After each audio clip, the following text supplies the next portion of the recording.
Hi guys, just a quick talk about mentors and business gurus.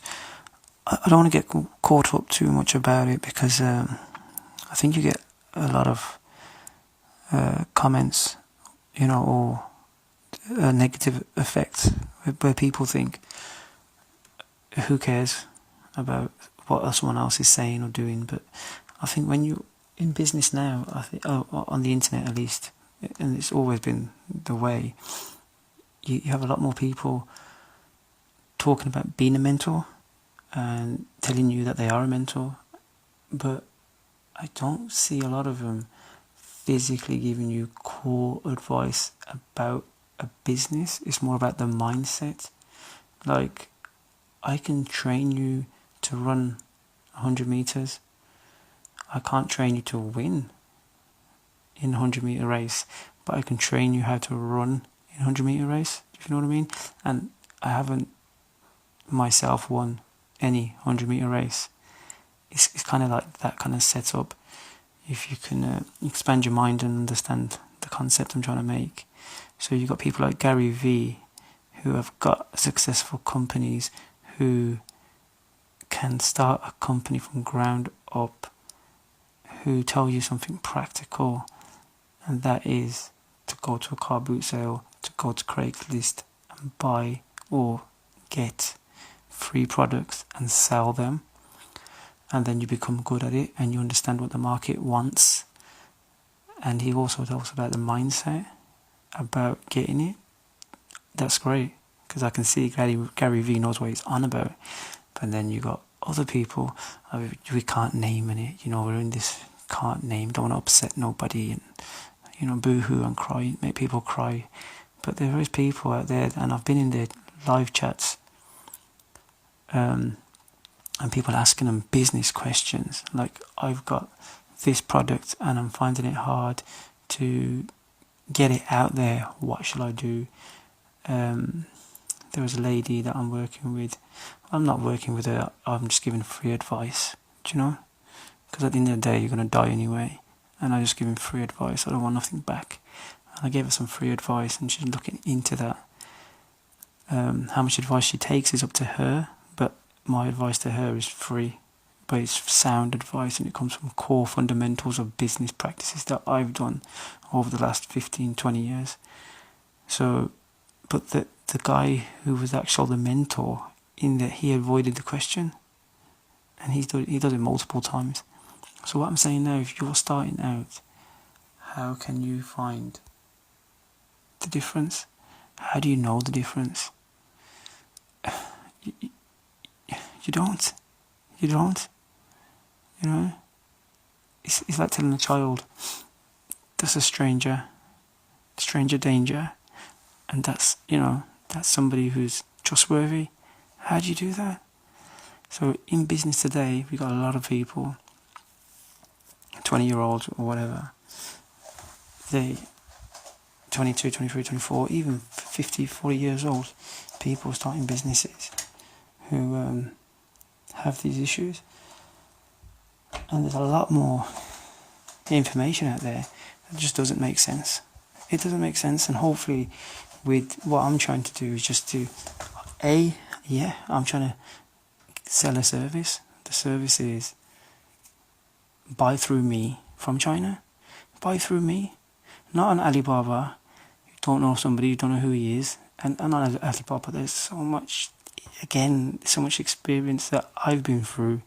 I've never been ripped off through Alibaba, but there's so much experience in Alibaba. Alibaba third point of contact. They're not the factory. Do you understand? Most factories in China are not registered because of health and safety practices. And if they are registered, they're going to be a bit more expensive, obviously. And it's like that in like Colombia, Mexico, India, Sri Lanka, Pakistan. It's just like that. You've got this kind of industry. I guess if you've got somebody on Etsy in America selling scarves, I don't think they're going to have a health and safety rep come to them. They're selling 200 scarves a day. they're not going to have a health and safety rep, are they? So technically you could say that's a factory which with no health and safety. And I guess it's the same like that in China, you know, but on a bigger scale. You know, you got 20, 30 people in a room sewing clothing, whatever, like a sweatshop thing. Bangladesh is big for it now, very big in the industry. Dhaka in Bangladesh. Going off the point though, don't want to go off the point. Focus how you do that. So basically what I'm saying is there's that gauge where you need to know what information you're getting is correct.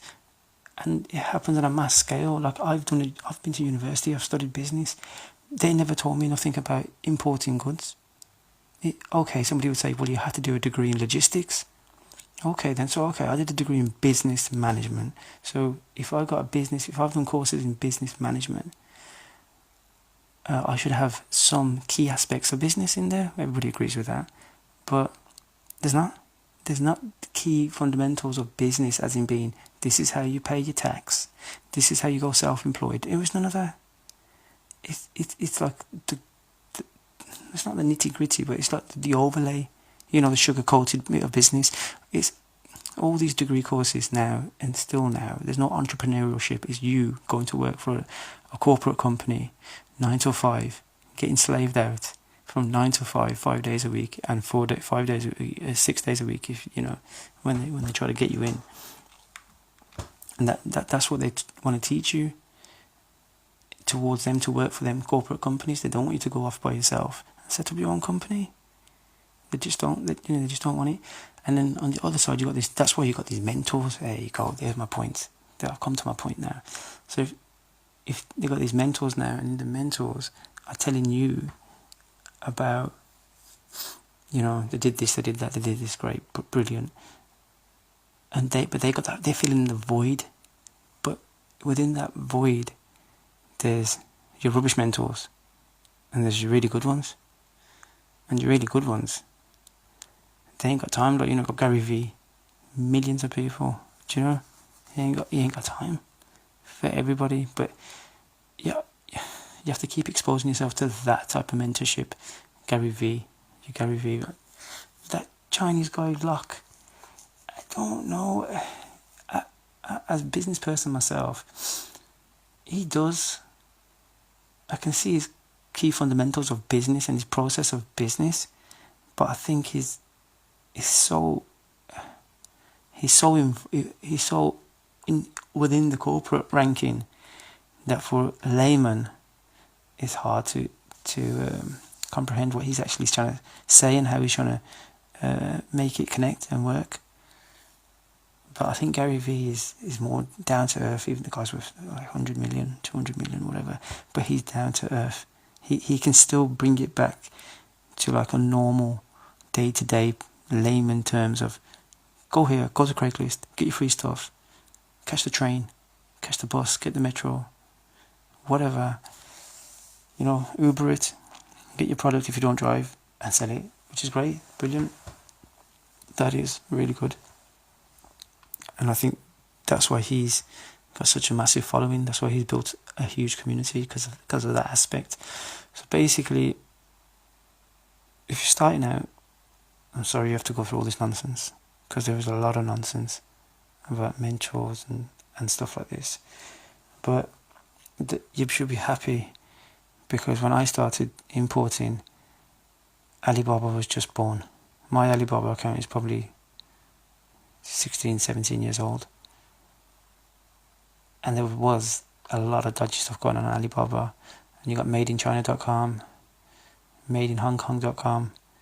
You had all of them guys as well at that time, which are still around. But now, for you to get a product from China and actually sell it on Amazon FBA or B2B, I don't go with Amazon FBA because it takes so much of your goddamn money. Do you know? They take a massive cut of your money. So I'd rather do B2B. You want a product, you want 200 units, 500 units, I'll get you it. There you go. Thank you very much. Go sell it. Or I'll send it direct to end user myself. Peace. I'm going to cut it now because I don't want to go over 10 minutes.